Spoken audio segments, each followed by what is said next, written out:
Di kota Mobagu Tatung Bara menitipkan 115 jamaah calon haji asal kota Mobagu kepada petugas haji yang ditunjuk agar senantiasa memantau kondisi jamaah setiap hari baik saat keberangkatan, selama pelaksanaan ibadah haji maupun saat kepulangan ke tanah air. Sementara kepada para jemaah, wali kota menghimbau agar dapat menjaga kesehatan serta saling memperhatikan satu dengan yang lainnya selama pelaksanaan ibadah haji. Saya memohon agar masing-masing kita menjadi pendamping yang lainnya. Ada dokter dari jemaah yang hadir, yang sempat ikut hari ini atau perawat.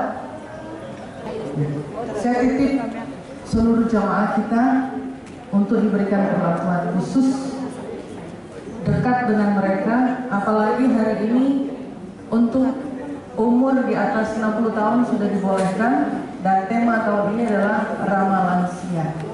Saya lihat di televisi bagaimana kemudian para petugas menggendong dan segala macam untuk naik pesawat dan seterusnya, maka saya titip 115 jemaah. Saya menghimbau kepada seluruh calon jemaah haji Kota Mobagu yang akan berangkat ke Tanah Suci agar selalu menjaga kesehatan dan kekompakan serta kebersamaan selama berada di Tanah Mekah Al-Mukarramah dan selama perjalanan ibadah di tempat yang lain. Wali kota juga tak lupa memohonkan doa dari para jamaah untuk masyarakat serta jalannya pemerintah di Kota Mobagu agar bisa berjalan dengan baik.